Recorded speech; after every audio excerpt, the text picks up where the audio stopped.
Aplicação da lei penal do tempo.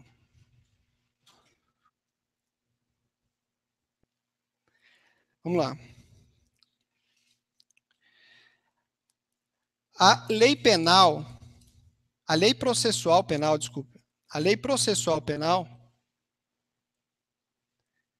aplica-se desde logo. Aplica-se desde logo, vírgula. Sem prejuízo, aplica-se desde logo, sem prejuízo da validade dos atos praticados, sem prejuízo da validade dos atos praticados sobre a vigência da lei anterior. Sem prejuízo da validade dos atos aplicados sobre a vigência da lei anterior. Então, a lei processual penal aplica-se desde logo, sem prejuízo de validade dos atos praticados na lei anterior. Por que eu estou dizendo isso? Porque eu quero fazer uma comparação com os senhores aqui agora, para a gente esclarecer. Se eu conseguir, nesse quadro aqui, deixa ele pensar. Eu quero dizer o seguinte, a regra no direito é o seguinte, aplica-se a lei no momento da sua vigência. E o que é vigência? Então vamos com calma. Vou colocar aqui em cima porque não tá. Dá para enxergar daí, pessoal? Ó. A lei ela foi. Aqui ela entrou em vigor. A lei entrou em vigor aqui. A regra é que essa lei entre em vigor a partir, logo depois, do que nós chamamos de vacatio legis. O que é a vacatio legis? É o período que vai da publicação até a sua entrada em vigor. A regra é essa. Então, você promulga a lei, aí ela é publicada no Diário Oficial e vai ter um período de vacatio, entrando em vigor logo em seguida. A lei processual penal, ela aplica-se desde logo. Aí eu falo, mas qual que é a diferença de aplicar desde logo? Porque não tem período de vacatio. Publicou a lei, ela entra em vigor. Desde logo. E tem mais uma diferença. A lei penal, ela não retroage. Em prejuízo do réu. Somente se beneficiar. Então, ela vai ter vigor daqui para cá. E a lei processual penal? O artigo 2º fala o seguinte, a lei processual penal aplica-se desde logo. Desde logo. Aí, olha a segunda parte do dispositivo, fala o quê? Sem prejuízo da validade dos atos realizados sob a vigência da lei anterior. Então, por exemplo, se a pessoa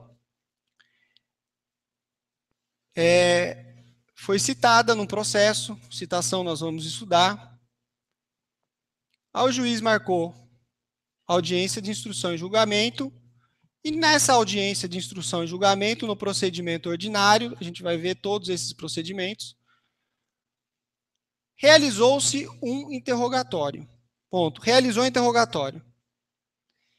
Aí, por algum motivo, o juiz não conseguiu concluir o procedimento, ouviu uma testemunha, etc. e tal, ele encerrou a audiência e remarcou essa audiência. Aí, nesse momento, entre esse período da primeira audiência e da segunda audiência, houve a publicação de uma lei processual alterando a forma que o juiz tem que realizar o interrogatório. Então, como que se dá no mundo prático essa situação? A lei é clara, ela vai ter vigência desde logo, preservando-se os atos processuais praticados. Entendeu? A segunda parte, sem prejuízo da validade dos atos realizados na lei anterior.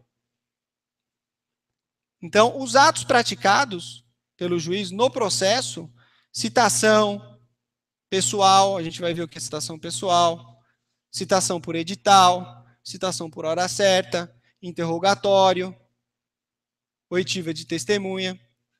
Esses atos praticados dentro do processo, eles terão validade, ainda que a nova lei preveja uma outra situação, outros requisitos.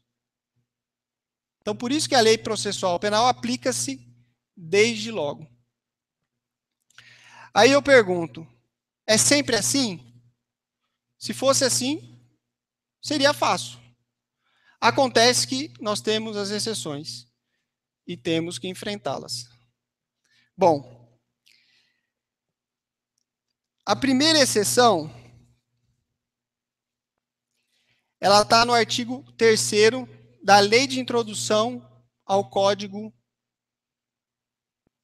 Penal. Lei de Introdução ao Código Processual Penal. Artigo 3º da Lei de Introdução ao Código de Processo Penal. Primeira exceção, pode colocar. Olha o que fala esse artigo. Abre aspas, pode copiar. O prazo já iniciado. O prazo já iniciado. Vírgula, inclusive para interposição do recurso. Prazo já iniciado. Inclusive para interposição de recurso. Inclusive para interposição de recurso. Será regulado pela lei anterior. Será regulado pela lei anterior. Então, o prazo já iniciado, inclusive para interposição de recurso, será regulado pela lei anterior. E é o que ele fala na última parte do dispositivo. Vírgula, se esta não prever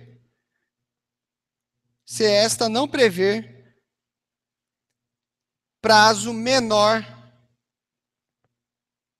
do fixado no Código de Processo Penal.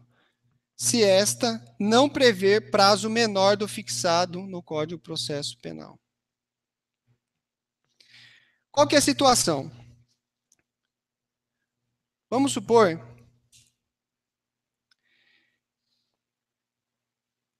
houve a sentença, a parte que é recorrer. Eu vou direto ao ponto. Juizado especial, coloque aí, juizado especial criminal.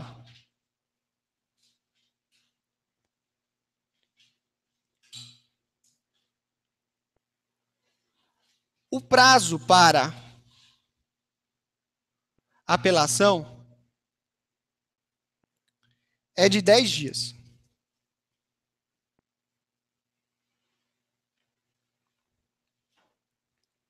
É de 10 dias. Por que eu estou fazendo essa colocação? Se houver, vamos supor, o juiz deu a sentença hoje. As partes foram cientificadas dessa sentença hoje. Se no sexto dia, houver a publicação de uma lei processual estabelecendo o prazo de 5 dias para apelação, é 10, é um exemplo.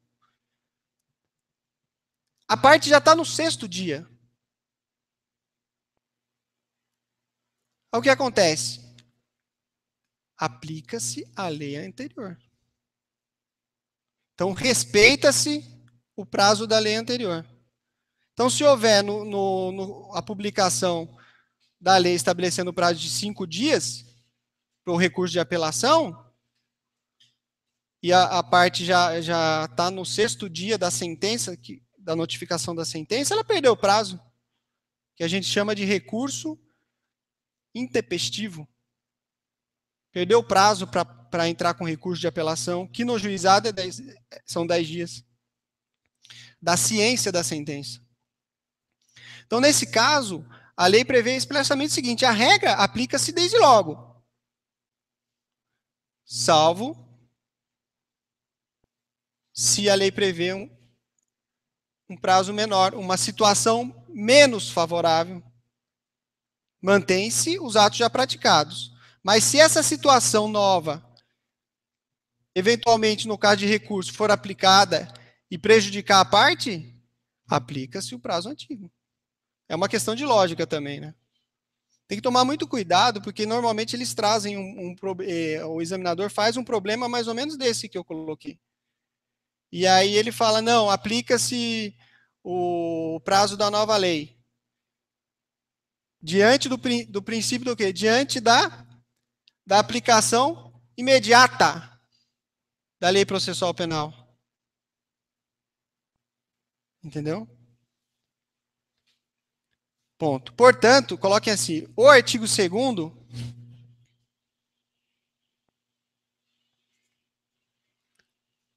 trata da aplicação imediata da nova lei processual penal.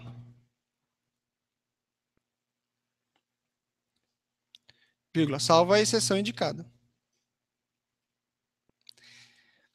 Agora a segunda exceção. Essa foi a primeira exceção. A segunda exceção é o seguinte. Pode colocar aí. Normas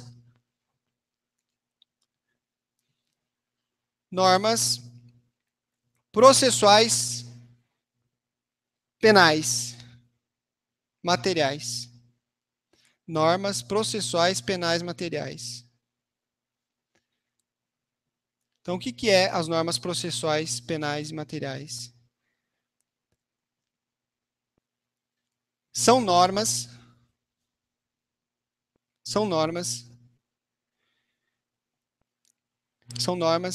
que regulamentam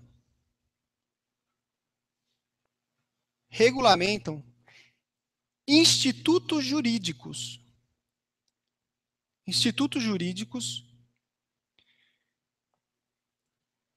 com relevância para o direito penal e processual penal. Vírgula. São normas previstas normalmente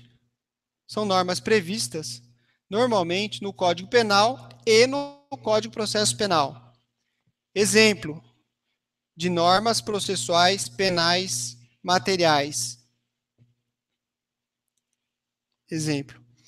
Aí eu já vou dar a dica para os senhores. Coloca bem assim. Todas essas normas, aliás, todos esses institutos, esses que eu vou falar logo em seguida. Todos, para decorar de uma vez por toda, para não ter dúvida. Todos são causas de extinção da punibilidade.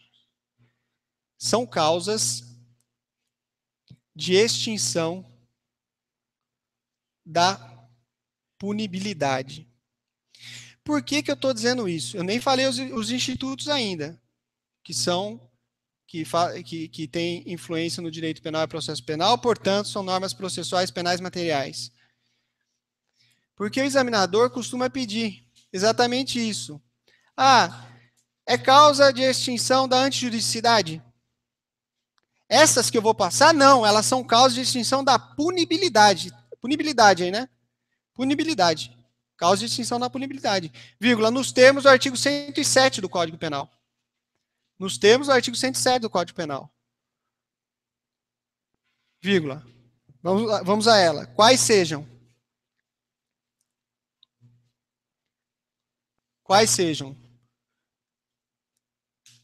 Perempção. Já ouviram falar disso, não? Perempção. Por isso que a gente tem que ir com calma, nós temos 10 aulas, dá para trabalhar com tranquilidade, a gente vai falar sobre os procedimentos, estou preparando um material legal para os senhores, estou terminando de fazer a revisão do material de ação civil, já fiz a revisão das partes do processo, do juiz, do defensor, do Ministério Público, então estou fazendo um material para cada módulo, acho que semana que vem eu já coloco à disposição dos senhores, já está na plataforma. Eu coloquei essa semana mais, acho que umas 30 questões sobre inquérito policial e ação penal. Então é importante que os senhores façam essas questões. E a questão é o seguinte, eu trago a questão, leia com atenção toda a questão, não adianta ter preguiça, lê toda a questão, tenta responder. Não acertou, não tem problema, a hora de errar é agora. O importante é acertar na hora da prova. Fez a questão, identificou, acerto, beleza, aceitei, legal, sabia disso. Lê as outras para identificar o erro e depois lê o comentário embaixo. Normalmente eu trago a jurisprudência, um texto de lei. Os senhores fazendo todas as questões várias vezes, assistindo aula e anotando, eu tenho certeza que os senhores têm condições de fechar a prova de processo penal. Tenho certeza que isso vai acontecer. Pois não. Não, vocês vão estudar, eu coloquei já as leis para vocês lerem, os artigos que vocês têm que ler. Não é o Código de Processo Penal inteiro, de capa a rapa, porque prisão provisória não vai cair, prisão preventiva não vai cair, flagrante não vai cair, então a gente não vai, recurso não vai cair, salvo a lei do juizado, por isso que eu falei da lei do juizado. Então, assim, o foco da nossa aula é para tentar abordar todos os pontos possíveis e imagináveis que o examinador possa pedir, entendeu? Então vamos lá, causa de extinção 7 do Código Penal, perempção. A segunda lei processual penal material. Perdão do ofendido. Perdão do ofendido. Perdão do ofendido. Vamos colocar o artigo, que daí, quando vocês estiverem estudando, pega o artigo para ler. Artigo 51 do Código de Processo Penal e 106 do Código Penal. Isso no perdão do ofendido. Na perempção, é artigo 60 do Código de Processo Penal.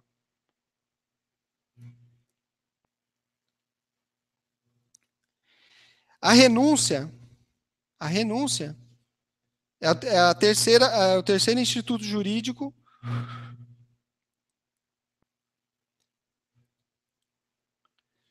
artigo 49 e 104, 49 do Código de Processo Penal e 104 do Código Penal, leitura obrigatória.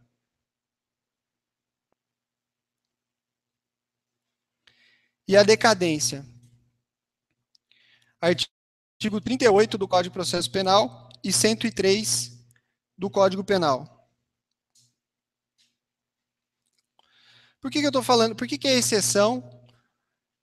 A aplicação imediata da lei processual penal. Todos esses institutos. Porque acontece o seguinte, se além da mesma forma que aconteceu no recurso, que é a perempção, explicando a grosso modo, a gente vai detalhar quando formos tratar sobre a ação penal. Bom, a perempção ocorre quando a parte titular da ação, no caso de perempção, é o ofendido. É ação penal privada. Por exemplo, os crimes contra a honra. Então, você foi uma injúria. Para você movimentar o Estado para condenar aquela pessoa que te injuriou, que te caluniou, que te desacatou, o promotor não vai oferecer denúncia. Não é o promotor que vai atuar, é você que vai ter que entrar com processo crime. Contra a pessoa que te injuriou, caluniou e desacatou. Então, quando ocorre a perempção? Ocorre quando você, titular da ação penal privada, por isso que é ofendido, ação penal privada, eu já estou adiantando matéria da ação penal. Então, ação penal privada, ofendido. Eu fui ofendido na minha honra, subjetiva, injúria. Alguém falou que eu cometi um crime, calúnia. Alguém está me desacatando pela sociedade, para a sociedade, imputando fatos inverídicos. Calúnia, difamação e injúria. Então, nesses crimes, a ação penal é privada. Então, o ofendido, ele vai entrar com uma representação, uma peça inicial, junto ao Estado, falando assim, batendo a porta do judiciário, fala, olha, eu fui ofendido da minha honra, eu quero que o Estado faça justiça, porque no Estado democrático de direito eu não posso exercer individualmente, nesses casos, a resposta àquela agressão. O livre-arbítrio é restringido. Existe o Estado para regulamentar isso. Então você bate na porta do judiciário e fala assim, olha, eu fui injuriado. Eu quero, tá aqui as provas. Eu quero que você, Estado, condene tal pessoa. E com essa condenação, olha como é interessante, eu vou usar essa sentença condenatória no juízo cível para obter o quê? Um ressarcimento econômico. Que de nada adianta uma condenação se ela não gerar algum efeito. Pois bem, nesse tipo de ação, a pessoa tem a obrigação de manter o processo e de praticar os atos processuais. Não é mais o promotor que vai fazer, é a parte. E essa parte autora nós chamamos de querelante. Tudo isso a gente vai detalhar quando for tratar de ação penal. É só para esclarecer o que é perempção. Então, o querelante, o ofendido, ele deixou, durante 30 dias, de praticar um ato que o juiz determinou no processo. Por exemplo, a intimação da oitiva de uma testemunha. Ou mesmo o comparecimento dele, ofendido, na audiência de instrução. Ou mesmo ele, ofendido, deixa de pedir nas alegações finais, a gente vai ver o que é a alegação final, é a última manifestação do processo antes da sentença. Então, no procedimento da Lei 9.099, as alegações elas são orais. Se o ofendido deixa de apresentar, representar, falar assim, olha, eu quero a condenação dele, ocorre o quê? A perempção. Então, esse instituto da perempção. Então, vamos supor que se a lei, nesse período, altere esse prazo. Aplica-se a lei no momento? Naquele momento? Aí entra a seguinte regra, depende. Depende. Se beneficiar o réu aplica-se. Se prejudicar o réu, não se aplica. Por exemplo, o prazo para a parte intimar uma testemunha, o juiz dá o prazo de, vamos supor que ele deixa a lei prevê 30 dias. O juiz fala, olha a parte, providencia a intimação da testemunha.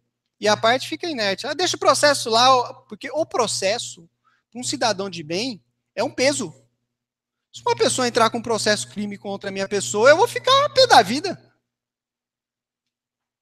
Você se sente ofendido. Imagina um cidadão humilde, com processo, ter que ir no fórum. Tem gente que nunca entrou em delegacia. Então, o processo gera consequências na vida do cidadão. Então, a situação é a seguinte, na perempção, a lei prevê 30 dias. Se a parte não intimar, ocorre a perempção, o que acontece? O juiz extingue a punibilidade. Ocorreu a perempção, extingue, acabou. Não se discute. Se a parte realmente queria, ela tinha que tomar providências para exercer o direito dela. Se ela ficou inerte, a lei fala, olha, você tem 30 dias para praticar os atos processuais, para intimar uma testemunha, para juntar um documento, Se ela não fizer isso, beleza. Ocorre a extinção da punibilidade. A lei veio e determinou o prazo de 15 dias. A pergunta que eu faço para o senhor é o seguinte: esse prazo de 15 dias, ele é benéfico para o réu ou ele é maléfico, ou ele causa prejuízo para o réu? Para o réu é benéfico. Então, aplica-se a lei naquele momento. Agora, num outro ponto, se essa mesma lei, em vez de falar 30 dias, falar 45 dias, inverte-se tudo. O que era benéfico passa a ser maléfico. Então, aplica-se o quê? A lei anterior. Não aplica-se desde logo a nova lei. Beleza? Entenderam? Alguma dúvida? Então, são essas 4 situações: perempção, perdão do ofendido, renúncia e a decadência. A gente vai voltar nesses assuntos quando formos tratar de ação penal. Bom, aplicação da lei penal no tempo. Aplicação imediata. Publicou a lei processual, aplica-se a partir daquele momento. A outra exceção, a última exceção, da aplicação da lei penal no tempo, aplicação imediata, são as situações, coloca assim, terceira exceção, né? Normas vinculadas à prisão do réu. É uma norma processual? É uma norma processual. A forma com que vai ocorrer a prisão. E ela é de direito penal? Material é direito de liberdade. Que está em jogo. Por exemplo, decretação numa prisão preventiva. É uma norma processual. Prisão temporária. Então, o delegado, ele no inquérito, adiantando um pouquinho a matéria, ele pode pedir a prisão temporária, preenchidos os requisitos da lei. Prazo, nos crimes comuns, são 5 dias. Nos crimes hediondos, são 30 dias. A prisão temporária. Então, se a lei nova alterar esse prazo, ela vai gerar repercussão no direito de liberdade? Vai gerar repercussão. Então, da mesma forma que nesses casos de perempção, vai ocorrer em relação aos institutos que tratam do direito de prisão do réu. Por exemplo, a lei aumentou o prazo de 5 dias para 10 dias da prisão temporária. Esse prazo, ele é benéfico ou ele é ruim para o réu? Se aumentou o prazo da prisão, restrição do direito de liberdade. Aplica-se retroativamente a norma mais benéfica. Exclui a aplicação do princípio da aplicação imediata do artigo 2º. Então, normalmente, o examinador faz esse joguinho em relação a essas 3 exceções. Beleza? Bom, aplicação da lei penal no tempo. O último ponto que eu quero tratar com os senhores em relação às disposições preliminares, e a gente está fechando tudo. Eles não, se pedir qualquer coisa, a gente já falou desse ponto, das disposições preliminares. É o artigo 3º. E o artigo 3º do Código de Processo Penal, ele fala o seguinte: a lei processual penal admitirá interpretação extensiva e aplicação analógica, bem como o suplemento dos princípios gerais do direito. Então aí a gente fecha. Bom, para a gente fixar, no direito penal, aplica-se interpretação extensiva? Por exemplo,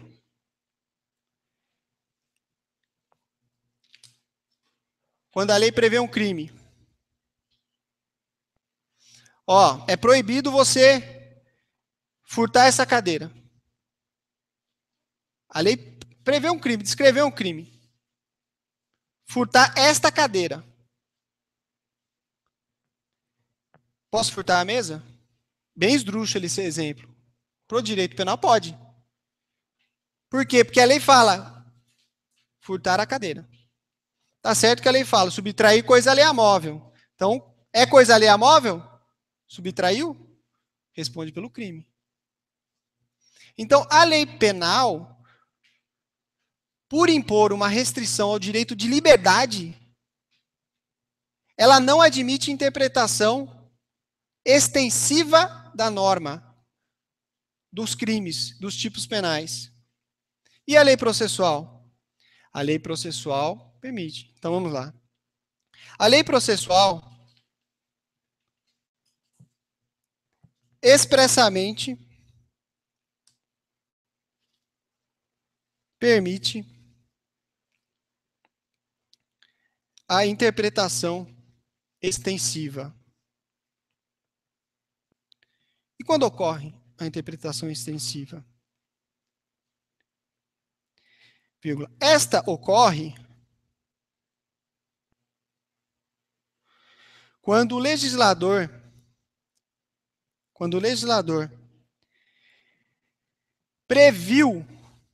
previu expressamente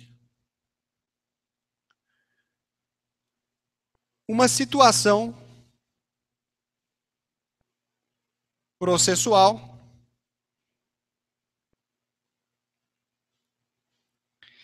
que por decorrência lógica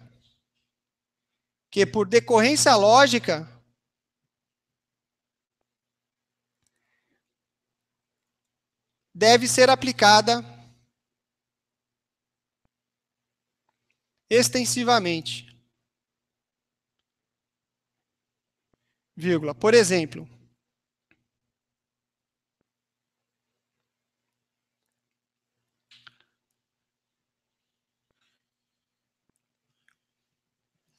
conceito de casa. A lei define o conceito de casa.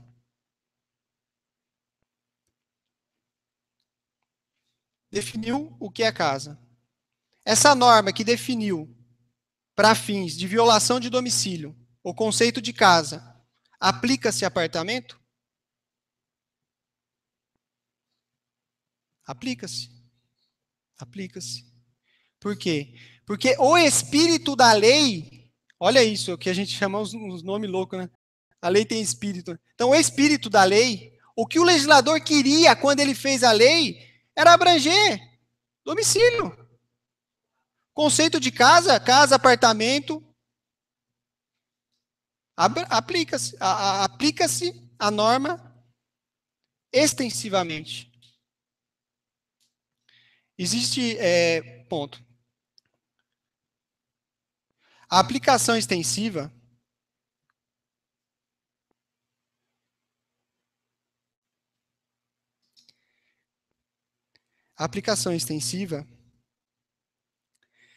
interpreta-se com o que a doutrina chama com o que a doutrina chama de argumentos da lógica dedutiva. Argumentos da lógica dedutiva.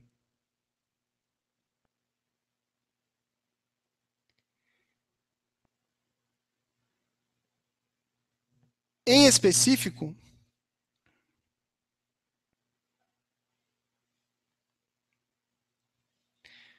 o argumento ad fortiori. É bem do jeito que a gente fala mesmo. Ad fortiori.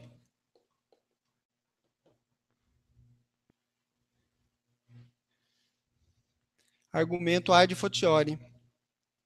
Pelo qual, quando a lei prevê um caso,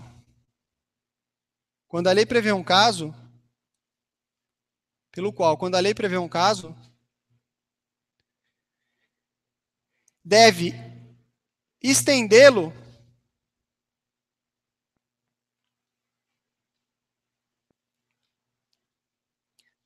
a outra situação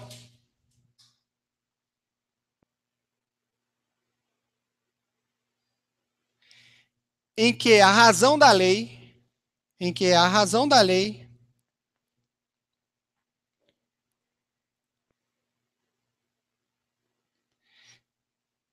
se estruturar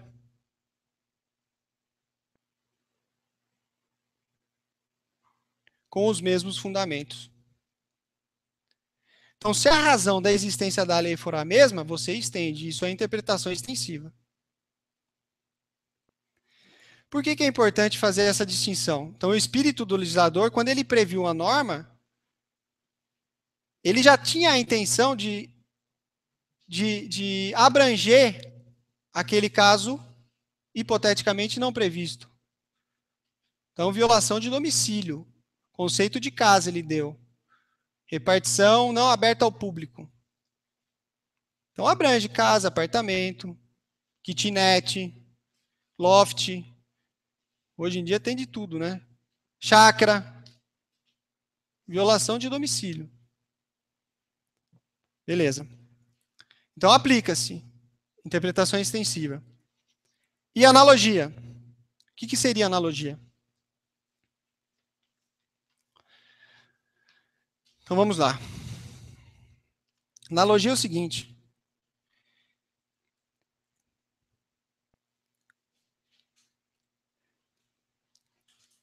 É a aplicação de uma norma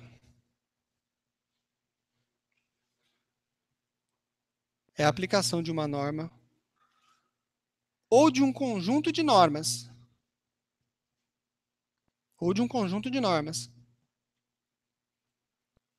É a aplicação de uma norma ou de um conjunto de normas. Para um caso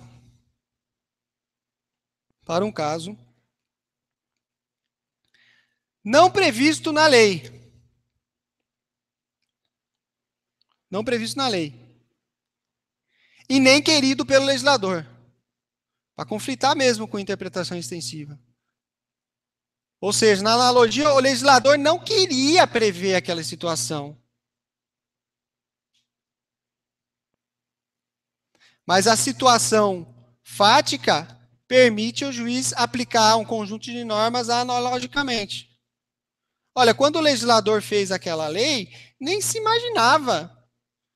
O direito, ele evolui, as pessoas, a sociedade, o nosso código, eu falei na aula passada, ele é de quanto? De 41. Então, as normas procedimentais de 41, necessárias e suficientes naquela época, hoje, em 2014, se não houvesse as alterações que nós tivemos, a Constituição e outros diplomas legais, que modificaram praticamente a maior parte dos institutos do Código de Processo Penal, de nada valeria. Não teria o quê? A aplicabilidade, na verdade. Então, a analogia é isso. O legislador prevê uma situação, sem imaginar a possibilidade de uma extensão, só que no momento futuro, no caso prático, o juiz entende e fala, olha, nesse caso aqui não tem norma regulamentando, então eu aplico analogicamente. Por exemplo, eu trouxe um exemplo aqui, eu até pesquisando, eu falei, não, tem que arrumar um exemplo de analogia que possa cair no concurso dos senhores. Então, assim, procedimento, exemplo de analogia.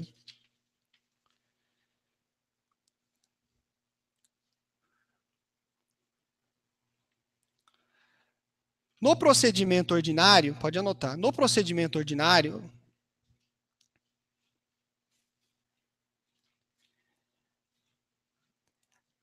as partes são intimadas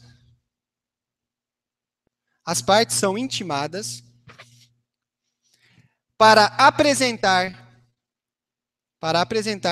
memoriais. Ó, já estou falando de procedimento ordinário, hein? Matéria da sexta aula. As partes são intimadas para apresentar memoriais no prazo de 5 dias. São informações que essas informações tem que memorizar, porque eles vão pedir exatamente isso. Os prazos memoriais do procedimento ordinário. Qual que é o prazo? 5 dias. Para apresentar alegações finais. Então, memoriais, 5 dias para apresentar alegações finais. Ponto. Olha isso. O mesmo legislador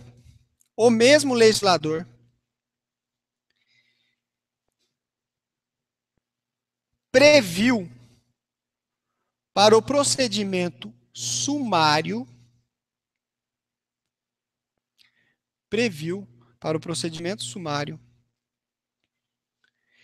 vírgula, diga-se, crimes com pena máxima inferior a 4 anos.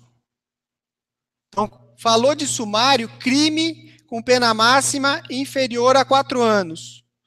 Se for 4, procedimento ordinário. Eu falei na aula passada, procedimento ordinário, 4 ou mais anos. Procedimento sumário, menos de 4 anos. Ou seja, igual, 4 anos. Pena máxima, 4 anos. Por exemplo, furto, 1 a 4 anos. Qual que é o procedimento? Procedimento ordinário. 4 anos. Pena máxima. Não se preocupe com prazo de pena, porque eles não vão pedir pena, eles vão pedir isso. Parte processual. Mas é que a gente faz essa relação. Beleza. Então, no procedimento sumário, penas, diga-se pena inferior a 4 anos. As alegações finais, procedimento sumário, né? Pena inferior a 4 anos. As alegações finais são apresentadas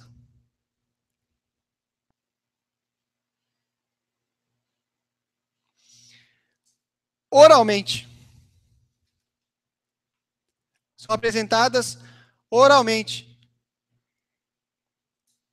Em audiência una. Então, no procedimento ordinário, a lei fala assim, ó, a audiência é una. Nessa audiência, você vai ter que ouvir o ofendido, vai ter que ouvir testemunhas, vai ter que ouvir peritos. As partes vão ter direito de fazer reperguntas. Vai ocorrer um interrogatório no final. E no procedimento sumário, a parte vai apresentar as alegações finais oralmente. Por que eu estou fazendo essa comparação? Porque olha o que ocorre. O legislador, ele falou, eu quero que seja assim. Porque ele regulamentou a parte do procedimento ordinário e sumário na última reforma há pouco tempo. Então, na cabeça do legislador, ele falou, é assim que eu quero. Só que o que é que acontece na prática? O legislador está no fórum fazendo audiência? Ele sabe das dificuldades do judiciário? Não sabe. E a lei preveu expressamente essa distinção de procedimento. Olha, no ordinário você vai apresentar as alegações finais no prazo de 5 dias, tanto acusação como defesa. No sumário, a audiência una, você vai apresentar as alegações oralmente. O que acontece? O juiz vem e aplica analogicamente o procedimento ordinário, mesmo se tratando de crime com pena inferior a 4 anos. Então, nesse caso, é a aplicação analógica. Porque o legislador, ele não preveu essa situação. Ele falou, não, eu quero assim. A intenção dele falou, não, é assim que eu quero. Então, o espírito do legislador, o que ele pensava quando ele fez a lei? Aí o judiciário veio falar assim, não, nesse caso eu não posso estender a norma, nesse caso é a aplicação analógica. Entendeu? Porque foi expressa. Se ele quisesse, ele teria previsto, porque ele regulamentou as duas leis. Ele reformou o Código Penal com a mesma lei que alterou o procedimento ordinário e sumário. Se ele quisesse, ele só estabelecia um procedimento, dando opção para no sumário ter as alegações orais. Mas ele preferiu fazer dessa forma. Aí o juiz, na prática, com a dificuldade das partes, às vezes os advogados não estão preparados para sustentar oralmente uma defesa, porque ele foi constituído há pouco tempo, naquela correria, a audiência tem que terminar logo, porque já tem outro processo. Então o juiz fala, doutor, 5 dias para memoriais. Aí eu pergunto, quem vai questionar? Quem vai chegar para o juiz e falar, ó, está descumprindo a lei, está descumprindo a lei? Analogia, processo penal admite.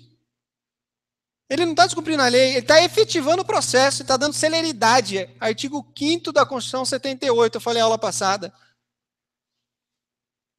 Então, a norma ela tem que ser analisada com essa visão de ordenamento. Não é uma norma estanque, ela tem influência, ela irradia os seus efeitos para todo o sistema.